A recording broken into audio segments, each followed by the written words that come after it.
আল্লাহ বলছেন তোমাদের মেহনত বহুমুখী। কেউ তো ভালো কাজের মেহনত করে, আবার কেউ খারাপ কাজের জন্য মেহনত করে। তাহলে সেখানে যে আল্লাহ পাক রব্বুল আলামিন পুরোপুরি বদলা দেবেন, ফামান যুহজিহা আনিন নারি ওয়া উদখিলাল জান্নাতা ফাকাদ ফাজ, সেখানে দুই শ্রেণীর মানুষ হবে। এক শ্রেণীর মানুষ যাদেরকে জাহান্নাম থেকে মুক্তি দেওয়া হবে এবং জান্নাতে তারা প্রবেশ করতে পারবে। ওয়া উদখিলাল জান্নাহ ফাকাদ ফাজ, এরাই হচ্ছে সফল কামিয়াব।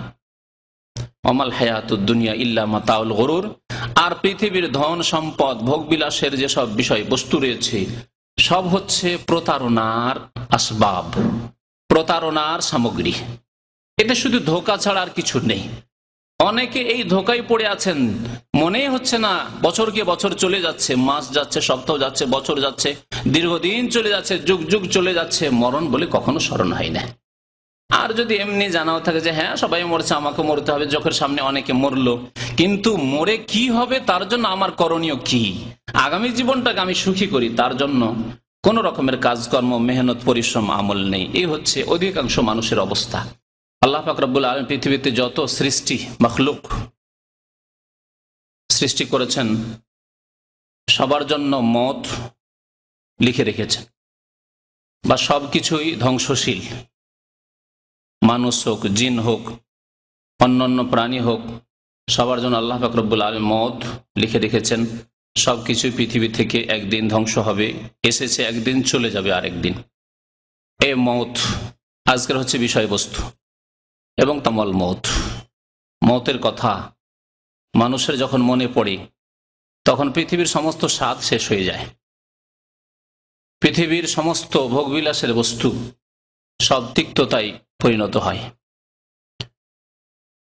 মত, এই মত সম্পর্কে নবী করিম সাল্লাল্লাহু আলাইহি ওয়াসাল্লাম বলেছেন, হাজিমুল লাজ্জাত, আকসিরু যিকরা হাজিমিল লাজ্জাত, তোমরা বেশি বেশি স্মরণ করো পৃথিবীর সমস্ত রকমের স্বাদ ধ্বংসকারী বিষয়কে। আর তা হচ্ছে, নবী সাল্লাল্লাহু আলাইহি ওয়াসাল্লাম বলেছেন, আল মউত, আর তা হচ্ছে মৃত্যু।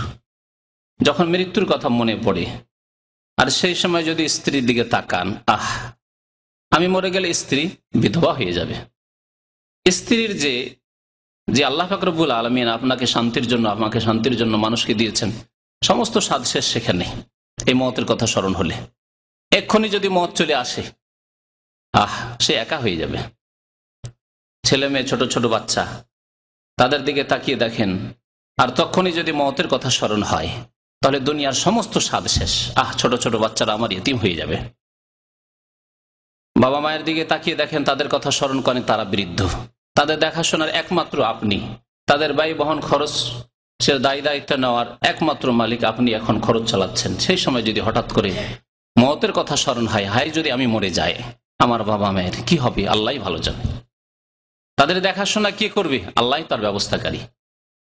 এইভাবে এক একটি করে বস্তু, বাড়ি ঘর, গাড়ি ইত্যাদি, দুনিয়ার যত কিছু রয়েছে, ধন সম্পদ, টাকা পয়সা, সবকিছুই আপনার এমন হয়ে যাবে যে সবকিছুর স্বাদ তিক্ততায় পরিণত হবে, আর কোনো স্বাদ তাতে থাকবে না। তাই নবী করিম সাল্লাল্লাহু আলাইহি ওয়াসাল্লাম বলেছেন, এই মত তোমরা বেশি বেশি স্মরণ করো। মত এমন একটি দরজা, যে দরজা দিয়ে প্রবেশ করতেই হবে। আরবি কবিতায় রয়েছে, আল মউতু বাবুন, আল মউতু কাসুন কুল্লু নাফসিন শারিবু ওয়াল কবরু বাবুন কুল্লু নাফসিন দাখিলু। মত এমন একটি পানপাত্র, পেয়ালা, এমন একটি পানপাত্র, কুল্লু নাফসিন শারিবু, যা প্রত্যেক ব্যক্তিকে পান করতেই হবে। এতে আল্লাহ পাক রব্বুল আলামিন কোনো ব্যতিক্রম রাখেননি, তার জাত, তার সত্তা ছাড়া। আমি আগেই বলেছি, আম্বিয়া, রসুলগণ, সাহাবাই কিরাম, সিদ্দিকিন, শুহাদা, কাউকে আল্লাহ পাক রব্বুল আলামিন ছাড়েননি, সবার কাছে মত এসেছে। আল মাউতু কাসুন কুল্লু নাফসিন শারিবুহু, মত এমন একটি পানপাত্র যা প্রত্যেক ব্যক্তিকে সেই পানপাত্র থেকে পান করতেই হবে। মহান আল্লাহ পাক ইরশাদ করেছেন কোরআনে কারিমে, এবং এই আয়াতটি কোরআনুল কারিমের 3 জায়গায় রয়েছে। সূরা আলে ইমরানে রয়েছে আয়াত নম্বর 185, সূরা আম্বিয়াতে রয়েছে, সূরা আনকাবুতে রয়েছে, কুল্লু নাফসিন যায়িকাতুল মউত। একই বাক্যে আল্লাহ পাক ইরশাদ করেছেন কুল্লু নাফসিন যায়িকাতুল মউত, প্রত্যেক ব্যক্তিকে মতের আস্বাদন গ্রহণ করতেই হবে। তারপরে এক আয়াতে সুম্মা ইলাইনা তুরজাউন, অতঃপর মতের পরে কি হবে? মরতে হবে। এ কথা মুসলিম অমুসলিম, আল্লাহর বন্ধু আল্লাহর শত্রু, আল্লাহর দিনের বন্ধু আল্লাহর দিনের শত্রু, নামাজি বেনামাজি, আস্তিক নাস্তিক, মুশরিক মুওয়াহিদ, তাওহীদবাদী আল্লাহর একত্ব বিশ্বাসী বা বহুত্ববাদী, সবাই বিশ্বাস করে যে মরতেই হবে, মরতেই হবে।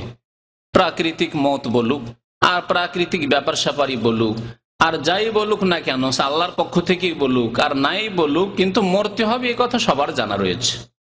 কিন্তু মরণের পরে, মতের পরে কি হবে এ কথা একমাত্র জানে এবং বিশ্বাস করে মুমিন, সেই হচ্ছে মুমিন। সুম্মা ইলাইনা তুরজাউন, আল্লাহ পাক বলছেন সূরা আনকাবুতে, অতঃপর তোমাদেরকে আমার কাছে ফিরানো হবে।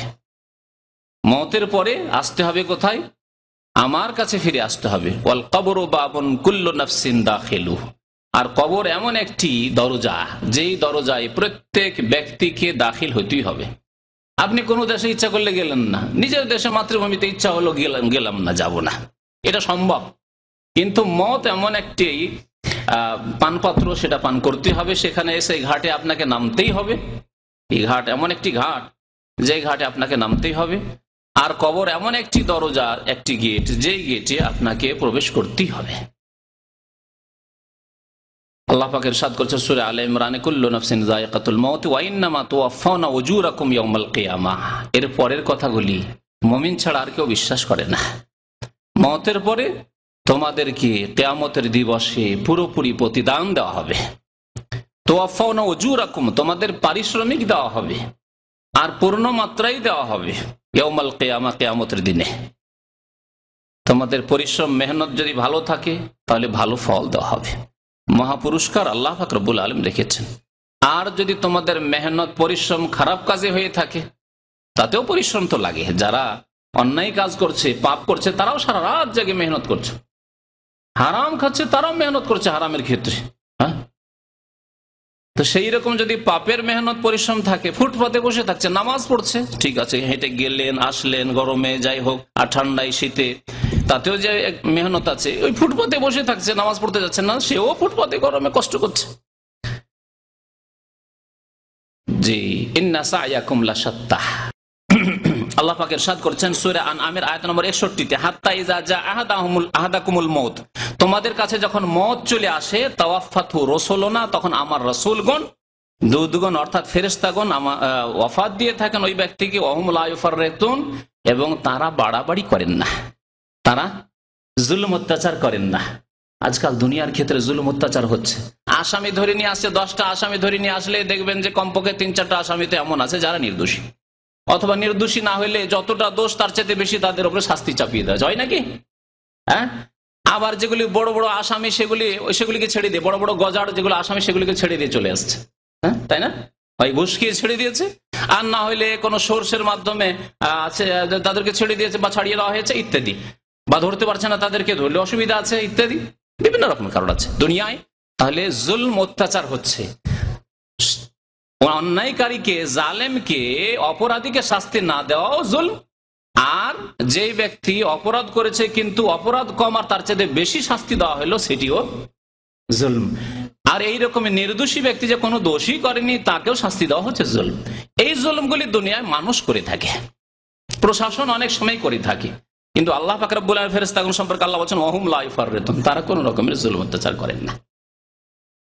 লা ইয়াসুন আল্লাহ মা আমারহুম, আল্লাহ যা আদেশ করেন সেই আদেশের কোনো নাফরমানি তারা করেন না। ওয়া ইয়াফআলুনা মা ইউমারুন, তাদেরকে যা আদেশ করা হয় তাই তারা পালন করেন। আদেশের 1 সেকেন্ড আগেও তারা রূহ কবজ করবেন না।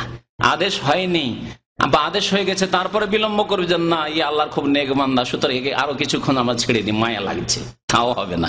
এর ছোট ছোট ছেলে মেয়েরা রয়েছে, একে আরো কিছু সময় ছেড়ে দাও, যদিও আল্লাহ পাক রব্বুল আলামিন বলেছেন যে না, এই সময় নির্ধারণ করছেন, আরো সময় কিছুটা দিয়ে দাও, না, এই কাজ তারা করেন না। তো আল্লাহ পাক রব্বুল আলামিন কোরআনুল কারীমের সূরা আনআমের আয়াত নম্বর 93 আরেকটি দৃশ্যের কথা উল্লেখ করেছেন, ওয়ালাউ তারা ইয যালিমুনা ফি গামারাতিল মউত। আল্লাহ বলেন জালেমদের যখন মওতের মুহূর্ত ঘনিয়ে আসে এবং মওতের যন্ত্রণা যখন অনুভব করতে থাকে, তখন ফেরেশতাগণ কি করেন? ওয়াল মালায়েকাতু বাসিতু আইদিহিম, ফেরেশতাগণ তাদের হাত সম্প্রসারিত করে রাখে, হাত লম্বা করে দেন, দৌড়বেন, এখন আত্মাকে গ্রহণ করবেন, টেনে নিয়ে আসবে। আর বলেন আখরিজু আনফুসাকুম, তোমরা তোমাদের আত্মাগুলিকে বের করো।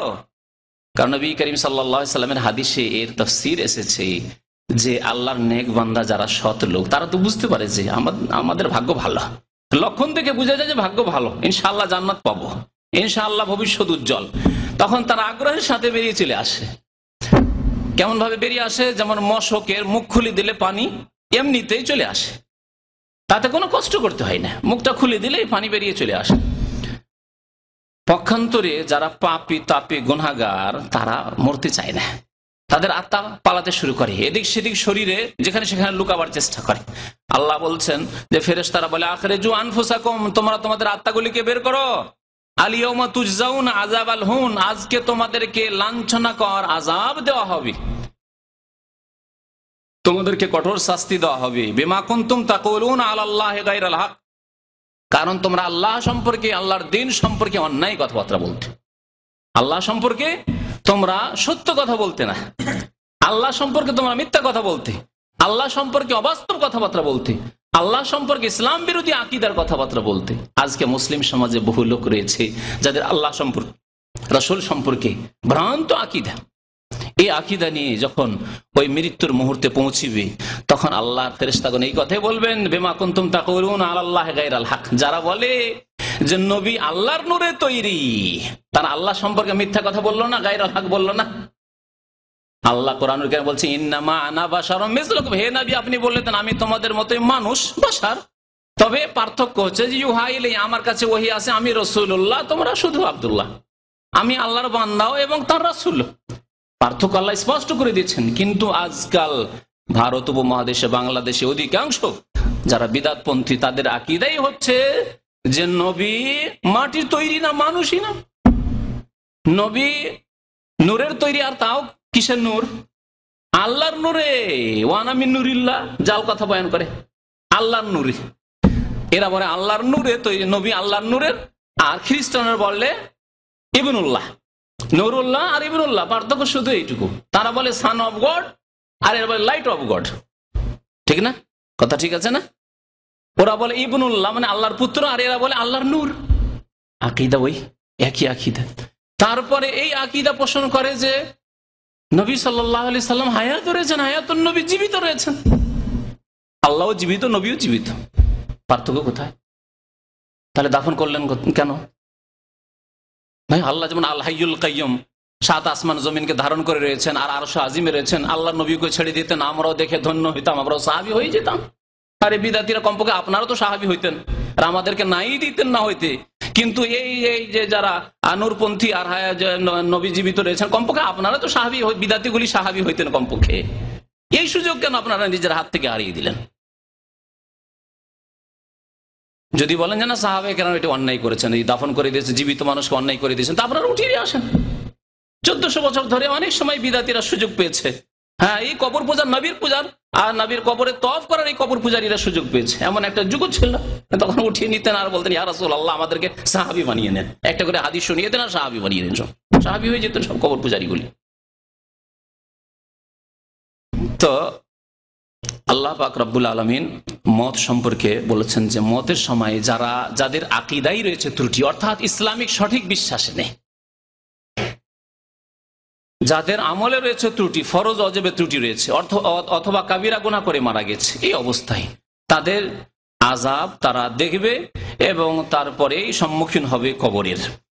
নবী করিম সাল্লাল্লাহু আলাইহি সাল্লামের একটি হাদিস রয়েছে কবর আযাব সম্পর্কে, সংক্ষেপে সেই হাদিসটি শোনায়। বারা বিন আযিব রাদিয়াল্লাহু তাআলা, কবরের আযাবের অধিকাংশ হাদিসগুলি বারা বিন আযিব রাদিয়াল্লাহু তাআলা আনহু বর্ণনা করেছেন। যে শুধু মওতের দৃশ্য বয়ান করে দিই, আর কবরের সম্পর্কে বিস্তারিত ইনশাআল্লাহ তাআলা আগামীতে আলোচনা হবে।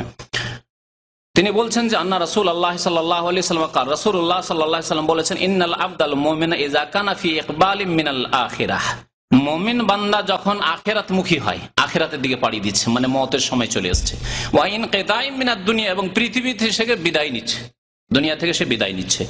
নাজালাত ইলাইহি মালায়েকাতুম মিনাস সামা, আকাশ থেকে অসংখ্য ফেরেশতা নেমে আসেন, আকাশ থেকে ফেরেশতা অবতরণ করেন। বিজুল ওজুহ, মুমিনের যখন ইন্তেকাল হয় তখন ফেরেশতারা আসেন কিরকম রূপ চেহারা নিয়ে? বিজুল ওজু, অত্যন্ত ফর্সা সাদা চেহারা নিয়ে, সুন্দর চেহারা নিয়ে আসেন। কান্না ওজুহাহুমুশ শামস, ওই ফেরেশতাগণকে শুধু দেখোই কে? মৃত ব্যক্তি, যে এখন মারা যাচ্ছে, সে মনে হয় যে তাদের চেহারাগুলি সূর্যের মতো, এত উজ্জ্বল। মাহুম কাফানুন মিন আকফানিল জান্নাহ, তারা সাথে করে কাফন নিয়ে আসে। আমরা দেহের জন্য কাফনের ব্যবস্থা করি, আর আল্লাহর ফেরেশতাগণ আসেন কিসের জন্য? কাফন নিয়ে। আত্মা রুহের জন্য কাফন নিয়ে আসেন। তাদের সাথে কাফন থাকে, কিন্তু মুমিনের জন্য যেহেতু কাফন নিয়ে এসে, তা হচ্ছে মিন আকফানিল জান্নাহ, জান্নাতের কাফন নিয়ে আসা হয়, রেশমের কাফন নিয়ে আসা হয়। ও হানুত মিন হানুতিল জান্নাহ, আর আতর সুগন্ধি নিয়ে আসা হয়, ফেরেশতারা নিয়ে আসেন জান্নাতের সুগন্ধি। হাত্তা ইয়াজলিসু মিনহুম মাদ্দাল বাসার, অসংখ্য ফেরেশতা বসেন। অসংখ্য ফেরেশতা বললে হয়তো এই কতগুলি হয়তো ফেরেশতা এসেছেন। যেমন আমরা রোগীকে দেখতে যাই, যে মুমূর্ষু অবস্থায় আছে, একবার শেষ অবস্থায় আত্মীয় স্বজন বংশ গ্রামবাসী সবাই হয়তো সব উঠে চলে এসছে, হয়তো 25-50-100 জন চারিদিক থেকে ঘিরে আছে, এইরকমই হয়তো ধারণা। নবী করিম সাল্লাল্লাহু আলাইহি ওয়াসাল্লাম বলছেন যে না, এত ফেরেশতা আসেন মাদ্দাল বাসার, যতদূর পর্যন্ত দৃষ্টি যায় ততদূর পর্যন্ত শুধু ফেরেশতাই দেখেন, ফেরেশতাই দেখেন।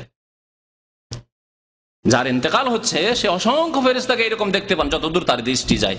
সুম্মা ইয়াজিউ মালাকুল মউত, তারপরে মালাকুল মউত আসেন, মালাকুল মউত আসেন। হাত্তা ইয়াজলিসা ইনদা রাসিহি, তার মাথার কাছে, অসুস্থ ব্যক্তি ইন্তেকালের সময় হয়ে গেছে, মাথার কাছে বসে যান আর বলেন, হে ফেরেশতা, আইয়াতুহান নাফসু তাইয়্যিবাতু উখরুজি ইলা মাগফিরাতিম মিনাল্লাহি ওয়া রিদওয়ান, হে পবিত্র আত্মা, আইয়াতুহান নাফসু তাইয়্যিবাহ, বলেন হে পবিত্র আত্মা, হে সুন্দর আত্মা, হে সৎ আত্মা, তাইয়্যিবাহ, বেরিয়ে আসো ইলা মাগফিরাতিম মিনাল্লাহ, আল্লাহর মার্জনার দিকে আর আল্লাহর সন্তুষ্টির দিকে, রিদওয়ান। কাল নবী করিম সাল্লাল্লাহু আলাইহি ওয়াসাল্লাম বলেন, ফাতাখরুজু তাসিলু কামা তাসিলুল কাতরাতু মিন ফিস সাকা, তার আত্মা খুব সহজে বেরিয়ে আসে, এই মৃত্যুর কোনো যন্ত্রণা ভোগ করে না, খুব সহজে বেরিয়ে চলে আসে। যেমন যদি মশক খুলে দেওয়া হয়, সেখান থেকে পানি পড়তে শুরু হয়, অথবা মশকে যদি সামান্য ছিদ্র থাকে তাহলে তা দিয়ে বিন্দু বিন্দু পড়তে থাকে, ওই রকম ফায়াখুজাহা, যখন খুব সহজে বেরিয়ে চলে আসে আত্মা, তখন তা গ্রহণ করেন ফেরেশতা মালাকুল মউত।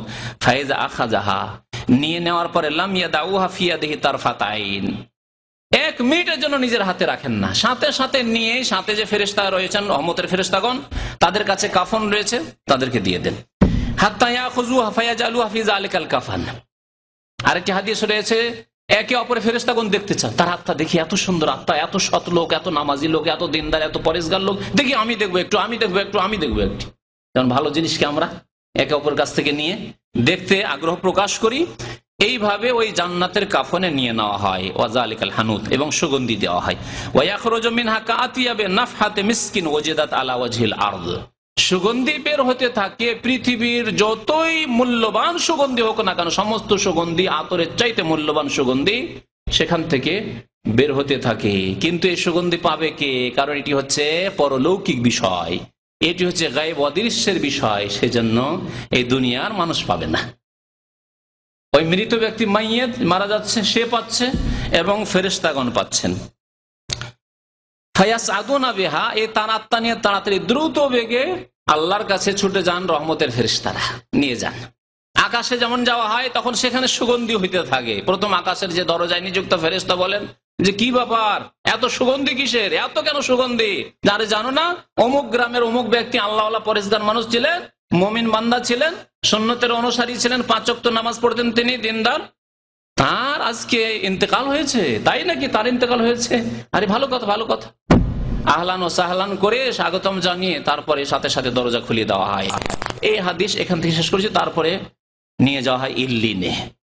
তাহলে বোঝা গেল যে জান্নাতের নিয়ামত রয়েছে কোথায়? আকাশের দিকে রয়েছে, নিয়ে যাওয়া হয় সেখানে।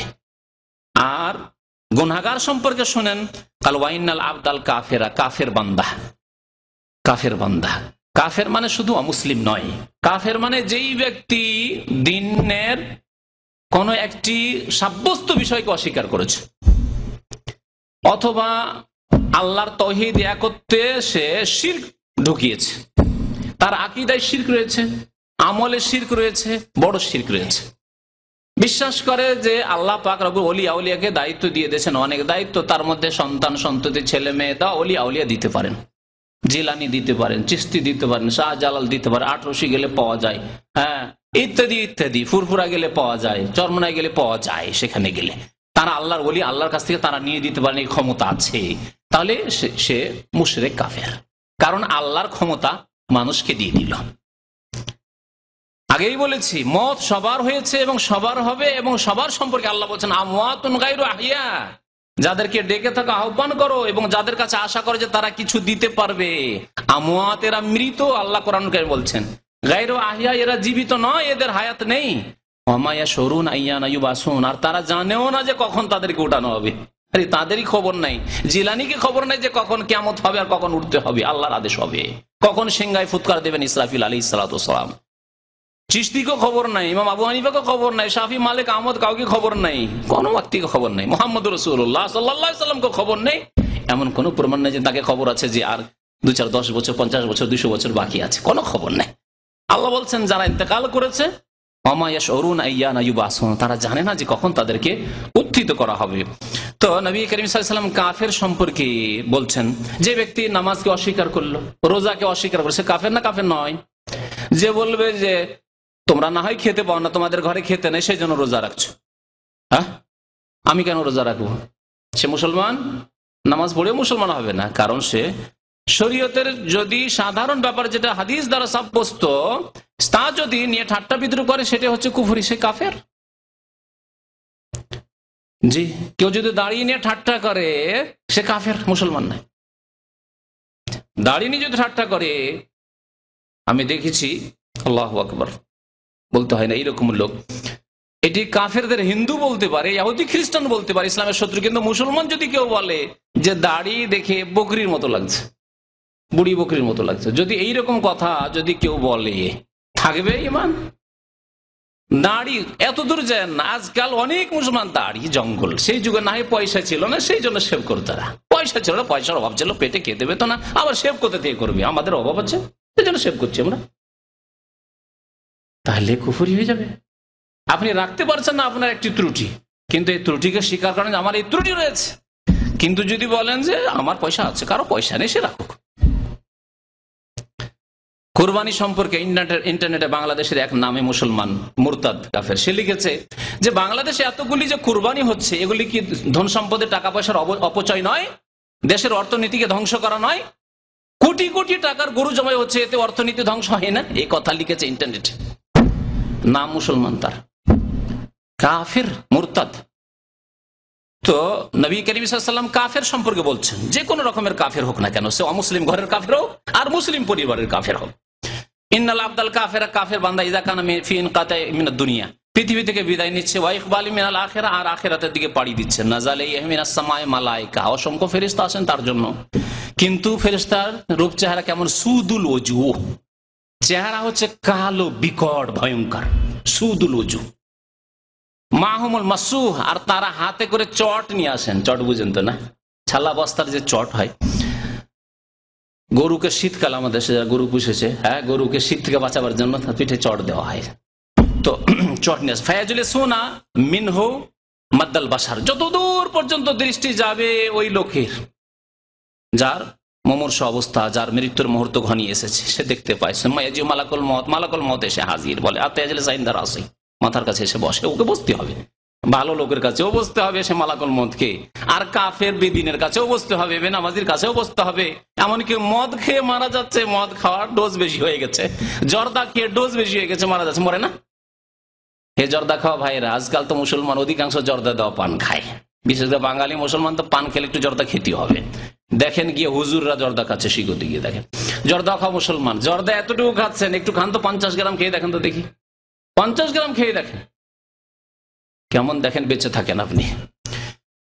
তো তার কাছে এসে বসতে হবে, জর্দা খেয়ে মরছেন, মদ খেয়ে মরছেন, হ্যাঁ জেনা করেছে মরছে, এডসে মরছে, এডসের রুগী, আর তার কাছে এসে মালাকুল মতকে বসতেই হবে, তিনি এসে বসেন। আর বলে আইয়াতুহান নাফসুল খাবিসা, হে খবিস আত্মা, উখরুজি ইলা সাখাতিম মিনাল্লাহি ওয়া গাযাব, আল্লাহর অসন্তুষ্টি আর আল্লাহর গজবের জন্য বেরিয়ে আসো, চলো আল্লাহর গজবের দিকে তুমি। কালা ফাতাফাররাকা ফি জাসাদিহি ফায়ান্তাজিউহা কামা ইয়ান্তাজু সাফুদ মিনাস সুফিল মাবলুল, পালাতে চেষ্টা করে, আত্মা এদিক সেদিক ছোটাছুটি করে, যাবো না যাবো না। জি, যেমন আসামিকে তাড়তে যদি দেখে থাকেন কেউ, পুলিশকে যদি দেখে থাকেন যে আসামি তাড়া করছে আর কেমন পালায়, যদি দেখে থাকেন তো বুঝতে পারবেন। বের করে না, ফাইজা আখাযা আল্লাহ ইয়াদাহু ফি ইয়াদিহি, তার সাথে সাথে বের করে আযাবের ফেরেশতাদেরকে যাও চটে ভরে গেল। ফায়াসাদুনা বিহা, তাকে নিয়ে যাওয়া হয়, কিন্তু নিয়ে যেতে দেওয়া হয় না। আকাশে গেলে এত দুর্গন্ধ ছড়ায়, পচা সড়া গন্ধ, যে সেখানে দরজায় যে নিযুক্ত ফেরেশতা আছেন পাহারাদার, তিনি বলেন যে কোন পচা সড়া আত্মা রূহ নিয়ে এসছো, কোথা থেকে নিয়ে এসছো? বলছে অমুক গ্রামের ওই খবিসকে নিয়ে এসছি, বেনামাজিকে নিয়ে এসছি। তাই নাকি? নিয়ে যাও, একে নিয়ে যাও, এর জন্য দরজা খোলা হবে না, এর জন্য দরজা খোলা হবে না। ফেরেশতারা আসমানের গেটে দরজা ইন্তজার করে করে বিরক্ত হয়ে আছাড় দিয়ে ফেলে। নবী করিম সাল্লাল্লাহু আলাইহি ওয়াসাল্লামের হাদিস রয়েছে, আছাড় দিয়ে ফেলে, হাত চলে যায় সিজ্জিনে, সে আত্মা যা খবিস আত্মা, তোর জন্য ওপরে আমরা যেতে পারছি না, আর তোর পচা সড়া গন্ধে আমরা এখানে দাঁড়িয়ে আছি। লাইন লাগিয়ে দরজায় যদি 10 মিনিট দাঁড়িয়ে থাকতে হয়, ঢুকতে না পারেন তো কি অবস্থা হয় মন মেজাজে, তো বুঝতেই পারছেন, তাই না? তো সিজ্জিন, ইন্নাল আবরারা লাফি নাঈম ওয়া ইন্নাল ফুজ্জারা লাফি সিজ্জিন। আল্লাহ বলছেন সৎ লোকদের আত্মা কোথায় থাকবে? লাফি ইল্লিন, ইল্লিন আলী থেকে আলাম উঁচা, উঁচু স্থানে থাকবে, আকাশে থাকবে ইল্লিনে। জান্নাতের নিয়ামত সেখানে ভোগ করতে থাকবে নেক লোকদের, সৎ লোকদের আত্মা। ওয়া ইন্নাল ফুজ্জারা লাফি সিজ্জিন, আর যারা ফাসিক, ফাজির, গুনাহগার, পাপিষ্ঠ, কাফের হোক আর মুসলিম পাপিষ্ঠ হোক, লাফি সিজ্জিন, সিজিন মানে জেল, আল্লাহর জেলখানা, সে আত্মার জেলখানা সিজ্জিনে থাকবে, সেখানে চলে যাবে। ঠিক সেই সম্পর্কে কোরআনে কারীমের একটি আয়াতে আল্লাহ পাক ইরশাদ করেছেন, লা তুফাত্তাহু লাহুম আবওয়াবুস সামাই, তাদের জন্য আকাশের দরজা খোলা হবে না। ওয়ালা ইয়াদখুলুনাল জান্নাহ, এবং জান্নাতে তারা প্রবেশ করতে পারবে না। হাত্তা ইয়ালিজাল জামালু ফিস সামিল খিয়াত, যতক্ষণ পর্যন্ত কোন ওট কোথায় প্রবেশ না করবে? হ্যাঁ, সূচের ছিদ্রে, সূচের যে ছিদ্রতে উট কি ঢুকতে পারবে? ও ঢুকতে পারবে না। যেমন উট ঢোকা অসম্ভব, তেমনি কাফের, মুনাফিক, নাস্তিক, বেদিন, বেনামাজির জান্নাতে যাওয়া অসম্ভব। এবং জাহান্নামে যাওয়ার মূল কারণ হচ্ছে নামাজ ত্যাগ করা। যেহেতু আমার সামনে সমস্ত ভাইরা মুসলিম রয়েছেন, সুতরাং আবার সতর্ক করেছে মুসলিম ভাইদেরকে, খবরদার। আলহামদুলিল্লাহ, আল্লাহ লাখ লাখ শুকরিয়া যে আমাদেরকে মুসলিম পরিবারে জন্ম দিয়েছেন আল্লাহ পাক রব্বুল আলামিন। বলুন আলহামদুলিল্লাহ। এই ইমানকে যদি 5 ওয়াক্ত নামাজ পড়ি তাহলে আমরা টিকিয়ে রাখলাম, আর যদি নামাজ ছেড়ে দিই তাহলে হিন্দু, ইহুদি, খ্রিস্টান, কাদিয়ানি সবার সমান হয়ে গেলাম, মুশরিকের সমান হয়ে গেলাম, কার্ল মার্কস, লেনিন, ফেরাউন সবার সমান হয়ে গেলাম। তাই নবী সাল্লাল্লাহু আলাইহি ওয়াসাল্লাম বলেছেন যে কিয়ামতের মাঠে ওয়াকানা ইয়াউমাল কিয়ামাহ মা কারুন ওয়া ফিরাউন ওয়া হামান ওয়া উবাই ইবনে খালাফ, বেনামাজি কার সাথে উঠবে? কারুন, ফিরাউন আর হামান আর উবাই ইবনে খালাফ, এদের সাথে উঠবে বেনামাজি। আল্লাহ কোরআনে কি বলেছেন? মা সালাকাকুম ফি সাকার, জাহান্নামে যাওয়ার প্রথম কারণ কি? কালু লাম নাকু মিনাল মুসাল্লিন, আমরা নামাজ পড়তাম না। আল্লাহ যেন আমাদেরকে 5 ওয়াক্ত নামাজ কায়েম করার তৌফিক দান করেন। আল্লাহ আমাদেরকে মওতের পরের আখিরাতের জীবনের জন্য আল্লাহ আমাদেরকে প্রস্তুতি নেওয়ার তৌফিক দান করেন। আল্লাহ পাক রব্বুল আলামিন আমাদেরকে সৎ আমলের মাধ্যমে আল্লাহ পাক রব্বুল আলামিন তার রহমতে যেন হকদার আমাদেরকে বানিয়ে দেন। আল্লাহ আমাদেরকে জাহান্নামের আযাব থেকে বাঁচান, মরণের যন্ত্রণা থেকে আল্লাহ পাক রব্বুল আলামিন যেন আমাদেরকে মুক্তি দান করেন। মরণের সময় আমাদেরকে কালিমা লা ইলাহা ইল্লাল্লাহ মুহাম্মাদুর রাসূলুল্লাহ পড়ার জন্য তৌফিক দান করেন, এবং নবী করিম সাল্লাল্লাহু আলাইহি ওয়াসাল্লামের হাদিসের আমরা যেন হকদার হতে পারি। মান কানা আখিরু কালামিহি ইনদাল মাউত লা ইলাহা ইল্লাল্লাহ দাখালাল জান্নাহ, যেই ব্যক্তির সর্বশেষ বাক্য মওতের সময়, মরণের সময় যদি বলতে পারেন লা ইলাহা ইল্লাল্লাহ মুহাম্মাদুর রাসূলুল্লাহ, এই কথা যদি বলে দিতে পারেন, যদি বলতে পারেন আশহাদু আল্লা ইলাহা ইল্লাল্লাহ ওয়া আশহাদু আন্না মুহাম্মাদান আবদুহু ওয়া রাসূলুহু দাখালাল জান্নাহ, নবী করিম সাল্লাল্লাহু আলাইহি ওয়াসাল্লাম বলেন সেই ব্যক্তি জান্নাতে অবশ্যই যাবে। আল্লাহ কাকে তৌফিক দিবেন? যে সারা রাত ফিল্ম দেখবে তাকে, যে রাত্রে ঘুমালো যে ফজরে উঠবো না তাকে কলিমা পড়ার তৌফিক দিবেন না। ওই অবস্থায় মত হবে, ওই খারাপ নিয়ত নিয়ে নামাজ পড়বো না এই নিয়ত নিয়ে শুয়েছে, ফিল্ম দেখে শুয়েছে, মদ খেয়ে শুয়েছে, জর্দা খেয়ে শুয়েছে, যারা হারাম ইনকাম করে শুয়েছে, দুনিয়া দুনিয়া পেট আর পেট করে মরছে, তাদেরকে কি কলিমা পড়ার তৌফিক দিবেন না? তাহলে 5 ওয়াক্ত নামাজ কায়েম করে ফরজ ওয়াজিব আদায় করে বেশি বেশি আল্লাহকে স্মরণ করতে হবে। উঠতে বসতে চলতে ফিরতে রাস্তায় ঘাটে সবসময় কখনো আস্তাগফিরুল্লাহ, কখনো সুবহানাল্লাহ, কখনো আলহামদুলিল্লাহ, কখনো লা ইলাহা ইল্লাল্লাহ, কখনো আপনি লা হাওলা ওয়ালা কুওয়াতা ইল্লা বিল্লাহ, কখনো কালিমা তাওহীদ লা ইলাহা ইল্লাল্লাহ ওয়াহদাহু লা শারীকা লাহু লাহুল মুলকু ওয়া লাহুল হামদু ওয়া হুয়া আলা কুল্লি শাইইন কাদির। এইভাবে যদি জবানকে সব সময় আপনি মশগুল রাখেন আল্লাহর জিকির আজকারে, তো এর মধ্যে কোনো এমন সময় আল্লাহ পাক তৌফিক দিবেন, মওত আসবে যে সময় আপনি দেখছেন যে মনে হয় বাঁচবো না, লা ইলাহা ইল্লাল্লাহ মুহাম্মাদুর রাসূলুল্লাহ পড়েন, ভাগ্যবান হয়ে গেলেন। আল্লাহ যেন আমাদের প্রত্যেককে লা ইলাহা ইল্লাল্লাহ মুহাম্মাদুর রাসূলুল্লাহর উপর ইন্তেকাল যেন দান করেন। আমিন। ওয়া সাল্লাল্লাহু আলা নবিয়িনা মুহাম্মদ ওয়া আলা আলিহি ওয়া সাহবিহি আজমাইন।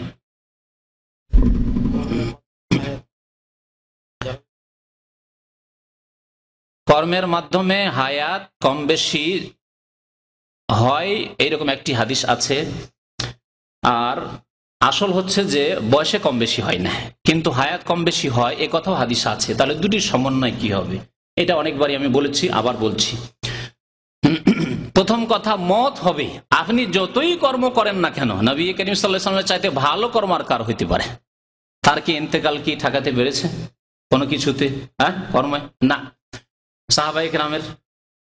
তাহলে মত হবে।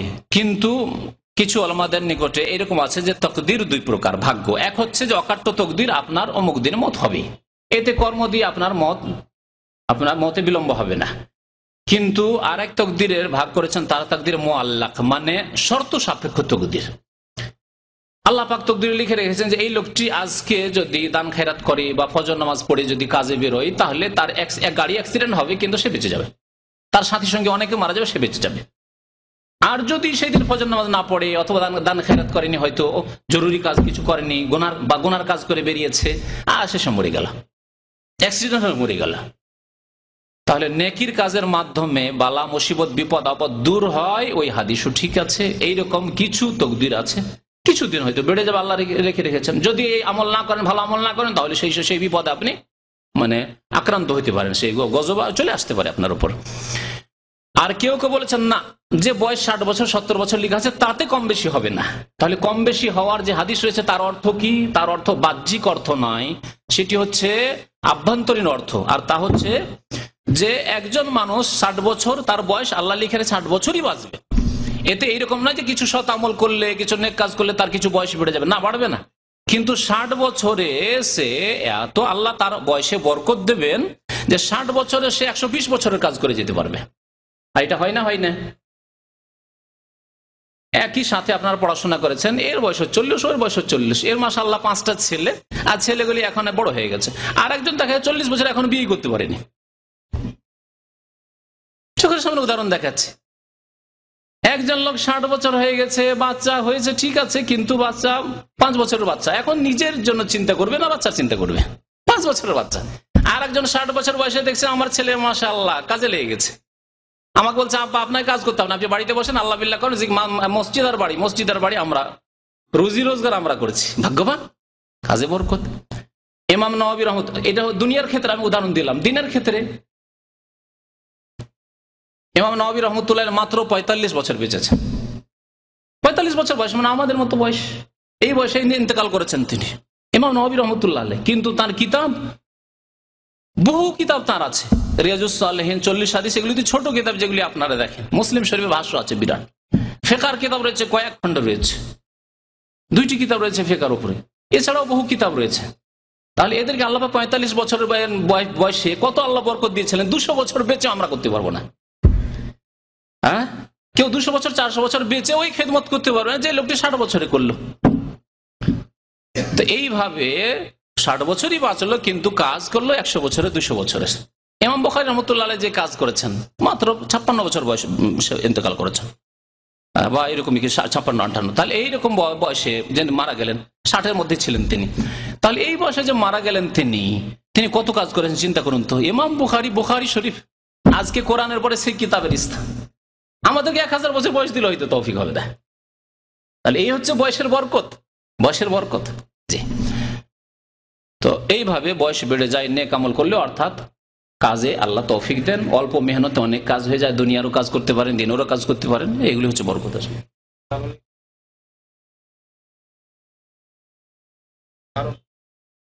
সেগুলি জানা আল্লাহ আপনাকে দায়িত্ব দেন যে ফেরেশতারা কখন মরবেন, কিন্তু ফেরেশতারাও মারা যাবেন। ফেরেশতারাও মারা যাবেন, তাদের মত হবে, কিন্তু কখন মারা যাবেন এটা আমাদের ইমানের অংশ নয়, আর এটা জানা আমাদের সাবজেক্ট নয়, আল্লাহ জানতে বলেননি।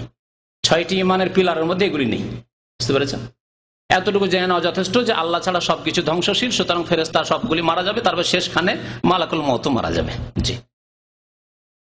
সাল্লাল্লাহু আলা নবিয়িনা মুহাম্মদ ওয়া আলা আলিহি ওয়া সাহবিহি আজমাইন।